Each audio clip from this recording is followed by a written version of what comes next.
अस्सलाम वालेकुम फ्रेंड्स, क्या हाल है आप सबकी। उम्मीद करती हूँ सब खैरियत से होंगे।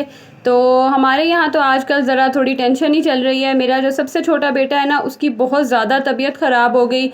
उसका स्टमक इशू हुआ, उसके बाद फिर उसको वॉमिट्स और मोशन इतने शदीद कि बस कंट्रोल से बाहर ही थे। तो मेरे तो 2-3 दिन हॉस्पिटल के और क्लिनिक्स के चक्कर लगते रहे हैं। ये उस मॉर्निंग का व्लॉग है, मतलब वहाँ से स्टार्ट करी हूँ जब अभी इतना इशू नहीं था, पेट उसका इतना डिस्टर्ब नहीं था। तो मेरे हस्बैंड ने कहा कि इसको ना अदरक और पुदीने का कावा बना के दो, शायद इसको ना फ़र्क पड़ जाए, क्योंकि रात सारी वो वॉमिट करता रहा था। तो सुबह फिर मैंने ये अदरक और पुदीने का कावा बनाया। अच्छा, वैसे ये नॉर्मली भी पिया जाए ना तो पेट के लिए बहुत अच्छा है। इसमें थोड़ी सी चीनी डाल लें तो उससे ना बड़ा मज़े का टेस्ट आ जाता है, और बच्चे जो है ना बड़े शौक़ से पी लेते हैं। तो उसको फिर मैंने यहाँ पे ये कावा वगैरह बना के दिया। लेकिन उसके बाद फिर उसकी तबीयत बहुत ज़्यादा ही ख़राब हो गई थी कि हमें फिर इसको हॉस्पिटल लेके जाना पड़ा, और 2-3 दिन तो इसी तरह ही जो है ना हमारे कभी हॉस्पिटल के कभी किसी डॉक्टर के ना चक्कर लगते रहे।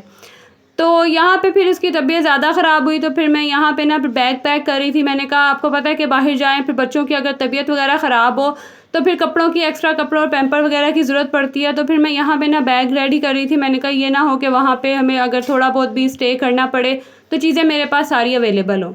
ये बेटे के लिए मैंने बैग लिया था जब पैदा हुआ था, और तब का जो है वो बड़ा अच्छा ये यूज़ में ना आ रहा है। ख़ैर उसके बाद फिर हम लोग हॉस्पिटल आए थे, यहाँ पे इसको इंजेक्शंस वगैरह लगे थे, और इतना बिल्कुल इसने अपना आप ढीला छोड़ा हुआ था, निढाल हुआ था ना कि बड़ों को ज़रा सा कुछ हो तो उनकी तबीयत इतनी ख़राब हो जाती है। ये तो छोटा सा बच्चा है, तो इसको देख देख के दिल को इतना कुछ हो रहा था ना। और बस अल्लाह पाक सबके बच्चों को अपने हिफ्ज़ ओ मान में रखे, उनको सेहत और तंदुरुस्ती के साथ लंबी ज़िंदगी दे।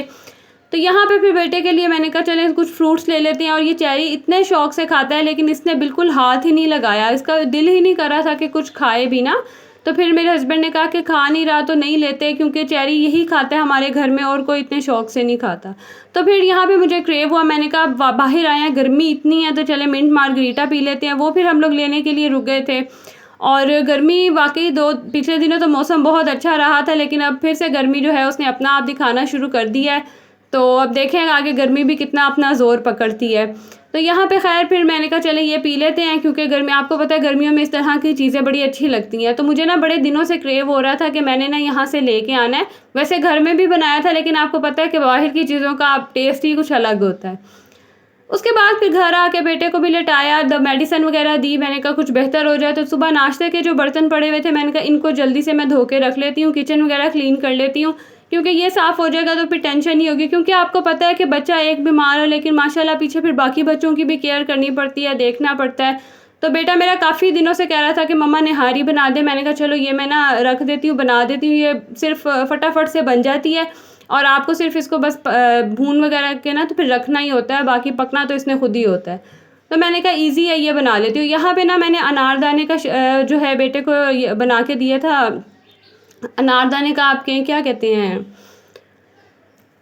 कावा बनाया था अनारदाने का, कि इससे भी ना कहते हैं अनारदाना तो वैसे ही पेट के लिए अच्छा होता है। तो काफ़ी उसको कावा वगैरह भी बना के दिया, मेडिसिन भी दे रही हूँ। अभी भी स्टिल जो है रिकवरी पे ही है, तो अल्लाह करे कि जल्दी जल्दी से जो है ना ठीक हो जाए। आजकल सब डॉक्टर यही कह रहे हैं कि वायरस सा ही फैला हुआ है, बच्चे, हर दूसरा बच्चा बीमार हो रहा है। खैर यहाँ पे जो है मैंने जल्दी जल्दी से निहारी बना लिया। उसके लिए मैंने अदरक लहसुन का पेस्ट लिया, उसे मैंने अच्छे से जो है ना भून लिया। इतना भुना है कि खुशबू उसकी आना शुरू हो गई है। तो फिर उसमें गोश्त डाल के इसकी अच्छे से मैं भुनाई करूँगी कि गोश्त का जो कलर है ना वो चेंज हो जाएगा, और जो वो पानी है वो भी ड्राई होना शुरू हो जाएगा। उसके बाद ये शान का मैं पैकेट डाल रही हूँ। अच्छा, जब ज़्यादा स्पाइसेस वगैरह खाना हो ना, स्पाइसी बनाना, फिर मैं शान का पैकेट डालती हूँ, और अगर मुझे डर हो कि ज़्यादा स्पाइसी हो जाएगा फिर मैं नेशनल का पैकेट डालती हूँ, क्योंकि नेशनल के जो स्पाइसेस हैं ना वो इतने तेज़ नहीं हैं। उसके बाद थोड़ा मसाला डालने के बाद मैंने हल्की सी भुनाई की है। आपने इतनी भुनाई करनी है कि जो मसाला है ना वो जले ना। उसकी भुनाई करने के बाद आपने इसमें फिर पानी शामिल कर देना है, और गोश्त तकरीबन 1 किलो के करीब होगा। उसके अंदर मैंने 1.5 जग पानी डाला है, और जब अच्छे से बॉयल आने लग गया ना, फिर मैंने इसको प्रेशर लगा दिया है। 10 मिनट मैंने फिर इसको तेज़ आंच पे पकाया, और उसके बाद फिर मैंने इसको हल्की आंच पे ना 1 घंटे के लिए रख दिया था। और यहाँ फिर मुझे भूख लग रही थी, तो मैंने अपने लिए मिल्क शेक बना लिया। और आजकल आपको पता है कि आम आए हुए हैं, तो उसका मिल्क शेक तो वैसे ही बड़ा अच्छा लगता है, ठंडा ठंडा सा। तो यहाँ पे तकरीबन घंटा हो गया, सवा घंटा हो गया है। तो दूसरी तरफ मैंने ना आटे की जो है वो एक ग्रेवी सी रेडी कर ली है। आटा मैंने लेके 3 चम्मच मैंने खाने के आटा लिया, और उसमें ना मैंने पानी डाल के तो एक पेस्ट सी रेडी कर ली है। उसके बाद फिर ये जो पेस्ट है ना मैं इसमें शामिल कर दूँगी। यहाँ पे मैं ना नमक डालना भूल गई थी, तो मैं यहाँ थोड़ा-सा नमक इसमें ऐड करूँगी।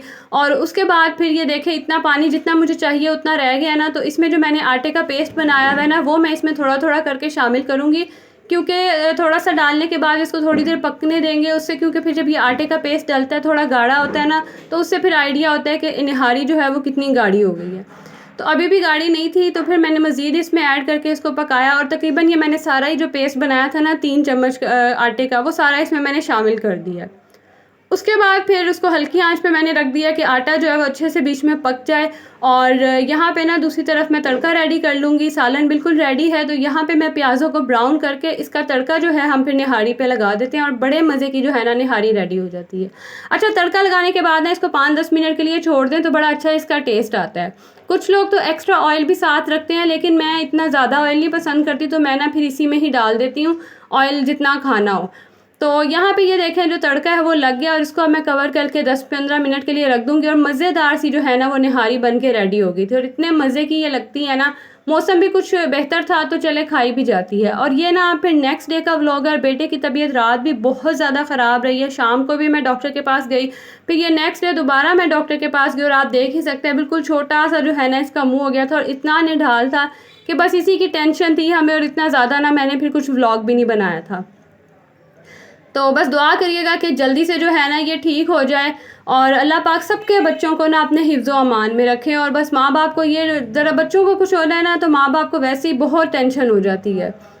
तो यहाँ पे डॉक्टर ने ना फिर इसके लिए एक मेडिकेटेड मिल्क दिया था, तो वो मैं भर के रख रही हूँ बॉक्सेस में। मैंने कहा रात को उठ के मिल्क बनाने में आपको पता है देर लग जाती है और बच्चों को फिर चाहिए होता है, तो मैंने ना फिर फीडर में इसके पानी डाल के रख लिया था बॉयल करके। और ये बॉक्सेस में ना मैंने जितना जितना उसने दूध पीना था, जितने ऑन्स उतने मैंने फिर बॉक्सेस बना के मिल्क के रख लिए थे कि रात को बस फटाफट उठूँ और इसमें दूध शामिल करके ना तो मिल्क जल्दी से रेडी कर लूँ। तो ये जो है मेरी कह लें कि नाइट टेबल रेडी है। यहाँ तक खैर मेरा व्लॉग था। तो मेरे चैनल को जो है सब्सक्राइब कर दें अगर तो आप न्यू हैं, तो वीडियो को लाइक ज़रूर करना है। अल्लाह हाफिज़।